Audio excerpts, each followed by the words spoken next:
너는 참을 수 없을 것 같아 매번 거짓말로 흔들어 난 나를। तो कैसे हैं आप सब। उम्मीद करता हूं कि आप सब बहुत ही बढ़िया होंगे और अपना बहुत ज़्यादा ख्याल रख रहे होंगे। दोस्तों आज हम बनाने जा रहे हैं गुलाब जामुन की रेसिपी। ये परंपरागत तरीके से बनाए जाने वाले गुलाब जामुन की रेसिपी है। इसे हम किस तरह से बनाएंगे इस वीडियो में जानेंगे। तो इस वीडियो को शुरू करने से पहले कुछ बताना था यार। कुछ ऐसा हुआ कि आज से 4-5 दिन पहले मेरे दोस्तों ने एक ट्रिप प्लान किया जहां हम तारकेश्वर धाम घूमने के लिए गए थे। उस तारकेश्वर धाम घूमने जाने पर मैं राज़ी तो हुआ था और हम वहाँ घूमने भी गए। हमने वहाँ बहुत इन्जॉय किया। उसकी एक छोटी सी क्लिप मैं आपको ज़रूर दिखाऊंगा। उस प्लान की वजह से या उस ट्रिप की वजह से मैं अपनी पिछली वीडियो जिसमें मैंने आपको दम आलू की रेसिपी बनाना सिखाया था ना, उसको मैं कंप्लीट एडिट नहीं कर पाया था। उसके लिए मैं आपसे क्षमा चाहता हूं। लेकिन वो वीडियो अगर आप फॉलो करेंगे तो आप उसी तरह से दम आलू तैयार कर सकेंगे जैसे मैंने आपको बताया था। एक छोटी सी क्लिप मैं आपको ज़रूर दिखाना चाहूँगा। उसे देख करके आप मुझे ज़रूर कमेंट करके बताना क्या मैं आपके लिए ट्रैवल ब्लॉग लेकर के आ सकता हूँ, क्योंकि वो वीडियो मैंने घर से शुरू नहीं की थी और ना ही मैंने वो घर पर ख़त्म की थी। लेकिन उस वीडियो के बीच में हमने जो एंजॉय किया था ना, उसका मैंने कुछ शूट लिए हैं। एक छोटी सी क्लिप आप ज़रूर देखना, मैं आपको दिखा देता हूँ। देखिए बारिश का बहुत ही भयंकर मौसम हो रहा है। बारिश का एकदम अंधेरा हो रहा है, बिल्कुल मज़ेदार। और यहाँ अंधेरे में फंसे हुए हैं हम। और हमारे साथ में ये पीके, ये आर्मी पर्सन है, ये हमारे लैब असिस्टेंट है संजय भाई। और इनके साथ में मैं भी तो हूँ यहाँ पे। हमारे कैमरामैन पवन कुमार तब से लेकर के यार तुम्हारी वीडियो शूट करने में लगा, मुझे पता है। ये देखिए वहाँ देख मौसम को दिखा दे कितना मौसम भाई, मौसम वेदर हो रहा है। मौसम हो रहा है औसम। बहुत ज़्यादा बिल्कुल सर। ऊपर देख कितना ज़बरदस्त हो रहा है। बारिश है, बहुत ठंड लगी है भाई साहब, मज़ा आ रहा है। वैसे हम रातों घर जाएंगे। यहाँ पर नहाने की चेष्टा ना करें, समझा। ये है वो कौन, यहाँ पे पानी अपने आप आता है यहाँ क्यों यहाँ पे आंधी चलती हुई।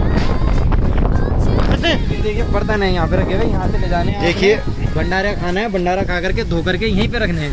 ये यहाँ पर भंडारा हो रहा है स्वच्छ से, और यहाँ पे आपने बर्तन लेने हैं, अपने आप खाना है और अपना धो के रख देना है। पेड़ देखिए, पेड़ों की हरियाली देखिए, ठंड का आनंद लो, बहुत ज़्यादा मज़ा आएगा आपको यहाँ पर कसम से। ये देखिए कितनी बारिश हो रही है इधर। देखिए ये देखो कोहरा देख लो आप, ये पूरा कोहरा है, ये ठंड की वजह से हो रहा है ये। यहाँ पर बादल आकर के ना ऐसे जाते हैं ना, ऐसा लगता है कि आप एकदम बिल्कुल स्वर्ग में घूम रहे हो। बिल्कुल डिक्टो ऐसी फीलिंग है। मतलब बहुत ना कि सारी गर्मियों में जितनी गर्मी लगी होगी ना, तो उसका सारा निचोड़ यहीं पर निकल रहा है। तो इस पानी में बहुत ही ज़्यादा मज़ा आ रहा है, कसम से बहुत ज़्यादा मज़ा आ रहा है यार। इधर दर्द होने लगा, ठंड हो रहा है भाई, दर्द होने लग गया ना। हाँ इतनी ठंड हो रही है, बस बोलना तो मैं तो बोलना चाह रहा था कसम से, लेकिन तू ही बोल गया मेरे वजह से। क्या है तो अभी हम पहुंचे सगुलिया खाल में और यहाँ से लेफ्ट टर्न लेकर के हम तारकेश्वर महादेव की तरफ जाते हैं। लेकिन अभी क्या हुआ कि हम वहाँ पे बारिश में बहुत ज़्यादा दिख गए, बहुत ही ज़्यादा मज़े लिए हमने, बहुत ज़्यादा एंजॉय करा। अब वहाँ से जब हम वापस आए तो उसके बाद में यहाँ पे हमने थोड़ा बहुत फोटो शूट वगैरह किया। यहाँ पे भी हमने एंजॉय काफ़ी किया। इसके बाद में मैं आपको यहाँ का व्यू दिखाता हूँ। एक बार जरा यहाँ का व्यू लेकर के देखिए।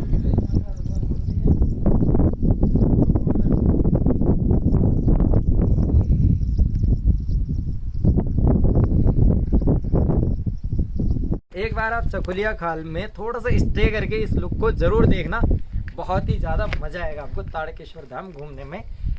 भगवान की कृपा आप सभी पर हमेशा बनी रहे। मिलते हैं आपसे अगली वीडियो में। मैं तब तक के लिए चलता हूँ घर की तरफ। अगर और हो सकेगा तो और बेहतरीन कंटेंट आपके लिए लेकर के आता रहूँगा। तो ये थी हमारी एक छोटी सी वीडियो क्लिप जिसमें मैंने आपको दिखाया कि हम तारकेश्वर धाम घूमने गए थे और हमने वहाँ कितना एंजॉय किया था। आप इससे अंदाज़ा लगा सकते हैं। लेकिन मुझे आप कमेंट करके ज़रूर बताना कि मैं आपके लिए ट्रैवल ब्लॉग लेकर के आ सकता हूँ या नहीं, क्योंकि अगर मैं ट्रैवल ब्लॉग लेकर के आऊँगा तो उसको प्रॉपर वे में लेकर के आऊँगा। तो मुझे आप कमेंट करके ज़रूर बताना उसकी शुरुआत किस तरह से की जाए और उसके लिए क्या क्या मटेरियल मैं अरेंज कर सकता हूँ। तो ज़्यादा देर नहीं करते हैं, इस वीडियो को शुरू कर लेते हैं। ठीक है, गुलाब जामुन बनाने के लिए सबसे पहले हम इसकी चाशनी तैयार करेंगे। हम यहाँ पर 2 किलो मावे के गुलाब जामुन तैयार करने जा रहे हैं। तो उसके लिए मैंने यहाँ पर ठीक उसका 2 गुना 4, यानी कि 4 से थोड़ा सा और ज़्यादा है 5 किलो, यानी कि 2.5 गुना इसमें यहाँ पे चीनी ली है। 5 किलो चीनी में मैं यहाँ पर 4 किलो पानी मिक्स कर रहा हूँ। कम से कम 4 किलो हमने ऐड करना है, क्योंकि हम यहाँ पर चीनी की सफाई के लिए दूध का इस्तेमाल भी करेंगे, इसलिए मैंने यहाँ पर 4 किलो पानी का इस्तेमाल किया है। अब ये पानी हम इसमें डालकर इसको चाशनी को पकने के लिए रख देते हैं हाई फ्लेम पर। अब जब तक चाशनी तैयार होती है तब तक हम यहाँ पर मावे का डो तैयार कर लेते हैं। अब ये चाशनी में हमने इस बात का ध्यान देना है कि चीनी को नीचे नहीं लगने देना है, इसलिए बीच बीच में इसको लगातार चलाते ज़रूर रहना। अब गुलाब जामुन तैयार करने के लिए मैंने यूज़ किया है प्योर खोवा। अब ये खोवा पिंडी है तो हमने ये करना है कि इस खोवा पिंडी को बिल्कुल सारी पिंडियाँ तोड़ करके हाथ से मैश करना है। हाथ से मसल के हम इसको बिल्कुल क्रीमी फॉर्म में लाएंगे, बिल्कुल ऐसा जैसे कि आटे के डो जैसा तैयार हो जाए। इसलिए हमने इसकी सारी पिंडी यानी कि पूरा का पूरा दाना ख़त्म करना है। इस तरह से मिक्स करते हुए देखिए, लगातार मिक्स करने से कुछ टाइम बाद में ऐसा आपको मिलने लग जाएगा कि ये इकट्ठा होने लग जाएगा सारा का सारा। देखिए पूरा मसल कर इकट्ठा होने लगा है। बस इस तरह से आप इसका डो बना लेना, इकट्ठा कर लेना और एक साइड आप इसको रख देना। अब हम यहाँ पर 2 किलो मावे में पनीर इस्तेमाल करेंगे। पनीर इसको अच्छा स्पंज देने के काम आता है। मैं यहाँ पर 2 किलो मावे के लिए 1 किलो पनीर इस्तेमाल कर। देखिए वैसे तो मैं आपको बताऊं कि 1 किलो मावे में आप 250 ग्राम पनीर का इस्तेमाल भी कर सकते हैं, लेकिन यहाँ पर बहुत सारे लोग ऐसे भी होते हैं जो गांव से बिलोंग करते हैं, उनके घर पर काफ़ी सारा दूध हो रहा होता है, ना वो किसी डेयरी में लगता है ना वो किसी शॉप पर लगा पाते हैं, तो उनके घर पे बहुत ज़्यादा दूध होता है और वो डेली ऐसी चीज़ें कि पनीर, दूध और दही वगैरह इन सब चीज़ों को खाते हुए बोर हो रहे होते हैं। तो उनके लिए ये रेसिपी बहुत ही ज़्यादा बढ़िया है, जिसमें वो आसानी से इस गुलाब जामुन की रेसिपी को फॉलो करते हुए इस रेसिपी को तैयार कर सकते हैं। बहुत ही स्पंजी बनेंगे अगर आप पनीर उसमें बढ़ा करके लगाएंगे, यानी कि पनीर अगर आप उसमें थोड़ा ज़्यादा करके लगाएंगे ना तो वो बहुत ही ज़्यादा बेहतरीन बन करके तैयार होंगे। तो आप यहाँ पे पनीर डालने में कंजूसी ना करिए। यहाँ पर 1 किलो में आप 250 ग्राम तो मिनिमम रखना ही रखना, लेकिन मैं आपको रिकमेंड करूँगा कि आप उसमें थोड़ा और बढ़ा लेना, उससे बहुत ही ज़्यादा अच्छा स्पंज आता है और जो मिठास होती है ना गुलाब जामुन की वो भी बहुत ज़्यादा मेंटेन रहती है। इसलिए आपने पनीर डालने में कंजूसी नहीं करनी है, क्योंकि हम यहाँ पर जो गुलाब जामुन तैयार कर रहे हैं उसमें हम ना सूजी का इस्तेमाल कर रहे हैं, ना कॉर्नफ्लोर का, और ना ही हम यहाँ पर ब्रेड का इस्तेमाल कर रहे हैं। ये प्रॉपर वे में परंपरागत तरीके से जो हम गुलाब जामुन तैयार कर रहे हैं ना उसकी रेसिपी है। तो ये रेसिपी कंजूसों के लिए नहीं है। अब इस पनीर को भी हम अच्छे से तोड़ लेंगे। सारा पनीर तोड़ करके इसे भी हाथ मार के बिल्कुल क्रीमी फॉर्म में लाएंगे। क्रीमी फॉर्म में लाने से ये होगा कि मावे के अंदर अच्छे से मिक्स हो जाएगा, इसके अंदर बिल्कुल भी दाना नहीं छोड़ना है। अगर आप गुलाब जामुन में दानेदार गुलाब जामुन खाना पसंद करते हैं तो इसके अंदर बारीक बारीक दाना छोड़ सकते हैं, लेकिन अगर आप स्पंज वाला बिल्कुल सॉफ्ट गुलाब जामुन खाना पसंद करते हैं तो इसको अच्छे से मिक्स कर लेना और क्रीमी फॉर्म में ले करके आना। गुलाब जामुन में पनीर इस्तेमाल करने से ये होता है कि गुलाब जामुन में पनीर जो होता है ना वो उसको तेल नहीं उठाने देता, यानी कि एक अच्छा स्पंज बनाता है। और गुलाब जामुन जो हम तेल में सेकते हैं ना वो तेल भी नहीं पीते हैं। अगर हम सूजी या ब्रेड के गुलाब जामुन बनाते हैं तो काफ़ी हद तक तेल एब्जॉर्ब करते हैं, लेकिन पनीर वाले गुलाब जामुन तेल एब्जॉर्ब नहीं करते, इनसे तेल बिल्कुल रिलीज़ हो जाता है और ये बिल्कुल सॉफ्ट भी होते हैं। अब ये देखिए हमने इस पनीर को इस तरह से बिल्कुल क्रीमी फॉर्म में लाना है। इसको क्रीमी फॉर्म में लाने के बाद देखिए इसका भी बिल्कुल डो टाइप का तैयार हो गया है ना। अब इसको इकट्ठा करके एक साइड रख देते हैं। अब जब तक हम मावा और पनीर को तैयार करेंगे तब तक यहाँ पर चाशनी भी हमारी तैयार हो चुकी होगी लगभग। अब देखिए इसमें उबाला आ गया है। अब इसके ऊपर जो एक लेयर बन रही है ना ये मैल की होती है। अगर आप सल्फ़र लेस शुगर इस्तेमाल कर रहे हैं तो उसके ऊपर कोई लेयर नहीं बनेगी, लेकिन अगर आप कोई सी भी चीनी उसके अलावा अगर इस्तेमाल कर रहे होंगे तो उसके ऊपर लेयर बनेगी, यानी कि चीनी के अंदर मैल आएगा। अब उसको साफ़ करने का एक तरीका तो ये है कि आप उसे उठा करके डायरेक्ट किसी बर्तन में कलेक्ट कर लें, और दूसरा तरीका होता है कि अगर वो फिर भी आपको साफ़ ना लगे तो आप उसमें थोड़ा दूध ज़रूर ऐड कर लेना, क्योंकि मैं आपको दिखा देता हूँ कि मैंने यहाँ पर इसमें दूध ऐड करा है जिससे कि इसकी अच्छे से सफाई हो जाए। अब यहाँ पर मैंने इसमें दूध ऐड करा है, ये मैंने आधा किलो दूध इसमें इस्तेमाल करा है और उसके बाद इसको मिक्स कर लिया। अब मिक्स करने के बाद इसमें एक उबाला और मारना है, और मैल हमेशा हम धीमी आंच पर ही निकालेंगे, तेज़ आंच पर कभी भी मैल नहीं निकलता है। अब ये देखिए एक उबाला लग गया है ना। अब मैं इसकी आंच बिल्कुल कम कर दूंगा, बिल्कुल धीमी आंच पे हम इसका मैल निकालेंगे।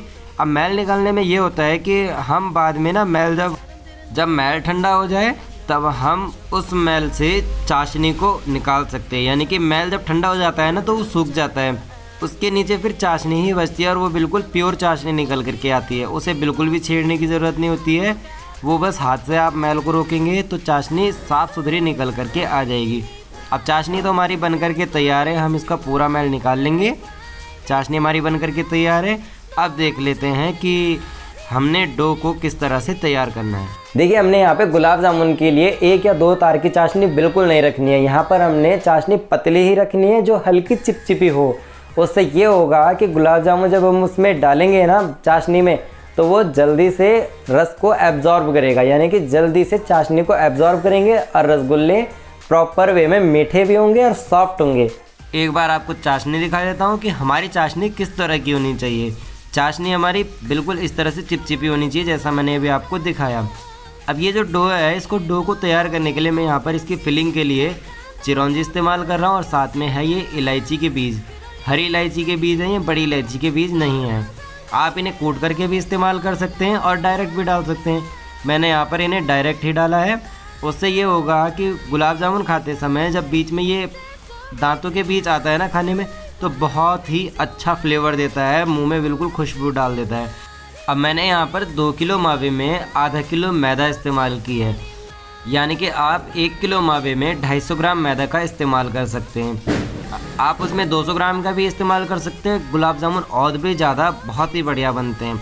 अब मैंने यहाँ पर 2 किलो मावे में यहाँ पर मैं 1.5 चम्मच बेकिंग पाउडर इस्तेमाल कर रहा हूँ, यानी कि मैं 15 ग्राम बेकिंग पाउडर का इस्तेमाल कर रहा हूँ, क्योंकि यहाँ पर मैंने 1 किलो पनीर इस्तेमाल किया है।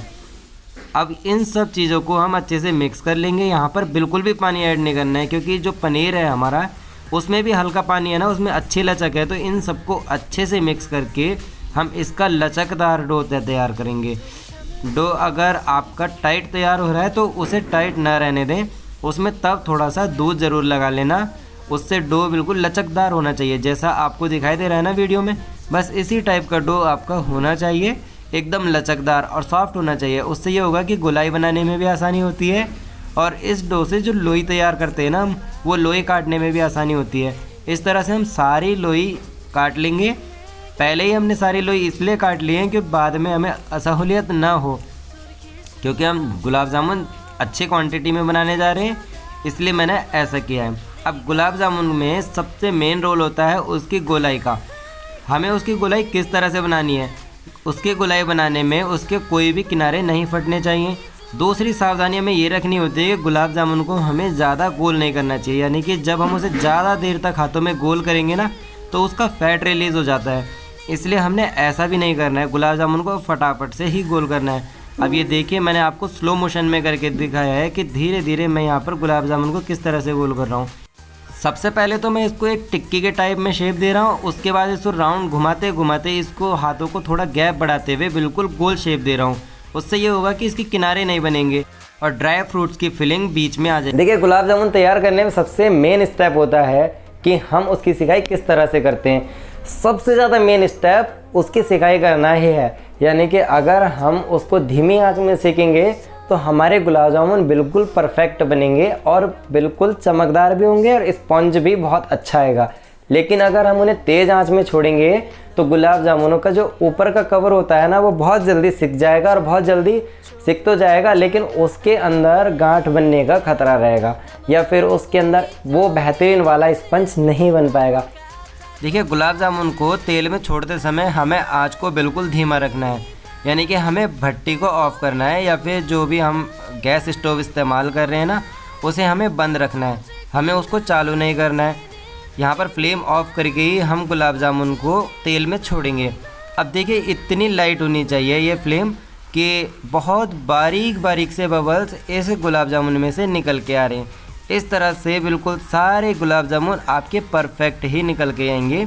इस तरह से आप तेल को एक बार स्थिर ज़रूर कर लेना और इस किसी भी करछी से जिससे आप तेल को हिलाएंगे ना, उससे बिल्कुल बैठा करके उसे और तेल में झपकी ज़रूर देना। उससे ये होगा कि हर एक गुलाब जामुन के चारों तरफ के सरफेस पर तेल लग जाएगा। उससे गुलाब जामुन में कहीं पर भी ऐसा दाग नहीं आएगा कि गुलाब जामुन 2 रंग के तैयार हों। इसलिए हम उस झपकी को देना बहुत ज़रूरी है। अब ये गुलाब जामुन अपने आप ही धीरे धीरे ऊपर उठना शुरू हो जाते हैं, ये अपनी तेल की सतह पर आ जाते हैं। अब मैं यहाँ पर फ्लेम ऑन करूँगा। अब फ्लेम ऑन करने के बाद में हम इसको कुछ देर तो मीडियम फ्लेम पर सिकाई करेंगे जैसा आप देख रहे हैं, और इसके बाद में लगातार सेकते हुए हम यहाँ पर फ्लेम को हाई कर लेंगे। फ्लेम हाई करने से ये होता है लास्ट में कि तेल में आंच ज़्यादा हो जाती है, और ज़्यादा होने की वजह से जो गुलाब जामुन हम सिकाई कर रहे होते हैं ना, उनमें ज़्यादा फैट अब्जॉर्ब नहीं होता, यानी कि ज़्यादा वो तेल को एब्जॉर्ब नहीं करते हैं। अब इस तरह में इनको लगातार चलाना बहुत ज़रूरी है। अगर हम इन्हें नहीं चलाएंगे तो ये दो रंग के तैयार होंगे, यानी कि एक तरफ से कच्चे रह जाएंगे और एक तरफ से पक्के रह जाएंगे। तो सबसे पहले गुलाब जामुनों की ये फॉर्म आएगी, सेकंड ये फॉर्म आएगी, जो इस टाइम पे आप इनको निकाल भी सकते हैं। अगर आप बिल्कुल लाइट कलर में गुलाब जामुन पसंद करते हो तो इस टाइम निकाल सकते हैं, ये बहुत ही ज़्यादा सॉफ्ट होंगे। इनके बाहर की लेयर भी बहुत ज़्यादा सॉफ्ट होगी और ये मीठा भी बहुत अच्छा उठाएंगे, यानी कि चाशनी अच्छे से एब्जॉर्ब करेंगे। और थर्ड ये फॉर्म होगी, ये वाला कलर भी आप निकाल सकते हैं, लेकिन मैं यहाँ पर इसे थोड़ा सा डार्क कलर निकालना चाहता हूँ, तो मैंने इनको अच्छे से सिकाई करके और तभी मैंने इनको निकाला। आप देख सकते हैं कि वीडियो के कॉर्नर में मैंने यहाँ पर भट्टी को ऑफ़ किया है, यानी कि इनको निकालने से पहले भट्टी को ऑफ़ कर लेना बहुत ज़्यादा ज़रूरी रहता है। उससे ये होता है कि आप अपने पसंद का सिकाई का कलर निकाल सकते हैं। अगर आप इसकी अच्छे से सिकाई करते हैं तो इसके बाहर का जो कवर बनता है ना, वो बहुत अच्छा बनता है। अगर आप इसे डार्क निकालेंगे तो ये कम चाशनी को एब्जॉर्ब करेगा और गुलाब जामुन के अंदर जो मिठास होगी वो बहुत अच्छे से मेंटेन रहेगी। इस तरह से हम गुलाब जामुन का स्पंज चेक कर लेते हैं। प्रेस करके समझ में आ जाता है कि गुलाब जामुन के अंदर गांठ तो नहीं है या फिर वो अंदर से कच्चा तो नहीं है, इस चीज़ का पता चल जाता है। अब आप इस तरह से सारे गुलाब जामुनों को निकाल सकते हैं। इन सब को निकालने के बाद मैंने इन्हें डायरेक्ट सीधे चाशनी में डिप। अब देखिए, गुलाब जामुन तो हम अपने हिसाब से सिकाई कर सकते हैं, कम या ज़्यादा वो हमारे ऊपर डिपेंड करता है। लेकिन अब इसको चाशनी में डालने के लिए दो ऑप्शन होते हैं। फर्स्ट ऑप्शन ये होता है कि आप उन्हें डायरेक्ट तेल से निकाल करके चाशनी में ही डाल दें, और सेकंड ऑप्शन होता है कि आप उन्हें तेल से निकालने के बाद उनका तेल बिल्कुल निकलने दें और उसके बाद ठंडा करके चाशनी में डालें। दोनों में फ़र्क ये होता है कि आप अगर गर्मा गर्म चाशनी में ही डालेंगे ना, तो वो एकदम से चाशनी को एब्जॉर्ब कर लेंगे, और सेकंड ऑप्शन में ये होता है कि आप अगर उन्हें ठंडा करके चाशनी में डालेंगे ना, तो वो चाशनी को धीरे धीरे करके एब्जॉर्ब करेंगे, यानी कि थोड़ा सा समय लगेगा और वो गुलाब जामुन बिल्कुल खड़े खड़े तैयार होंगे। एक तो बिल्कुल सॉफ्ट तैयार होते हैं और दूसरे थोड़े से खड़े होते हैं, बस ज़्यादा फ़र्क नहीं आता, थोड़ा सा ही फ़र्क आता है। अब हमने ये करना है कि ये राउंड सीधा हमने चाशनी में डिप करना है। 5 मिनट में ये सभी गुलाब जामुन रस को एब्जॉर्ब कर लेंगे। मैं आपको इस वीडियो का फर्स्ट पार्ट या फर्स्ट राउंड नहीं दिखा पाया था, क्योंकि मेरा फ़ोन वीडियो शूट के दौरान ज़्यादा हीट हो गया था और ये वीडियो शूट करने में डिसेबल था, तो इस वजह से मैं नहीं कर पाया था। अब ये देखिए गुलाब जामुन हमारे कितने सॉफ्ट हैं। अगर हम इन्हें प्रेस कर रहे हैं तो इनसे चाशनी बाहर भी आ रही है, और इसके अंदर खोवा और पनीर का जाल बहुत ही ज़्यादा सुंदर भी दिख रहा है और खाने में बहुत ही ज़्यादा टेस्टी है। आप इनकी सजावट के लिए गार्निश किया हुआ पिस्ता, चांदी का वर्क, इस तरह के कोई भी ड्राई फ्रूट्स इस्तेमाल कर सकते हैं। मैंने यहाँ पर पिस्ते का इस्तेमाल किया है। अब ये सर्व करने के लिए रेडी है। मैं आपको इन्हें काट करके दिखा देता हूँ। ये देखिए गुलाब जामुन काटने पर अंदर से कितना ज़बरदस्त रस निकल के आ रहा है। तो कैसा लगा आपको मेरा वीडियो, जिसमें हमने सीखा कि हम अपने घर पर गुलाब जामुन किस तरह से तैयार कर सकते हैं। आई थिंक आपको ये वीडियो पसंद आया होगा और आपने इसको बहुत ज़्यादा एंजॉय भी करा होगा। आप इसे अपने घर पर तैयार भी कर सकते हैं इसको, अगर आप मेरे बताए गए प्रॉपर वे में तैयार करेंगे तो। और हाँ, आपने मेरा ताड़केश्वर धाम का एक छोटा सा क्लिप जो देखा था ना, उसके बारे में आप मुझे कमेंट करके ज़रूर बताना कि मैं आज के लिए क्या ट्रैवल व्लॉग लेकर के आ सकता हूँ। अगर हाँ तो मुझे कमेंट करके ज़रूर बताना, मैं उसके लिए मटेरियल क्या क्या अरेंज कर सकता हूँ मुझे ज़रूर बताना। तो मिलता हूँ आपसे अगले वीडियो में एक नई रेसिपी के साथ में। तब तक के लिए टेक केयर, अपना ध्यान रखें और हमेशा खुश रहें। है ना ये गुलाब जामुन की बहुत ही ज़बरदस्त रेसिपी। मिलता हूँ आपसे अगले वीडियो में एक बहुत ही ज़बरदस्त रेसिपी के साथ।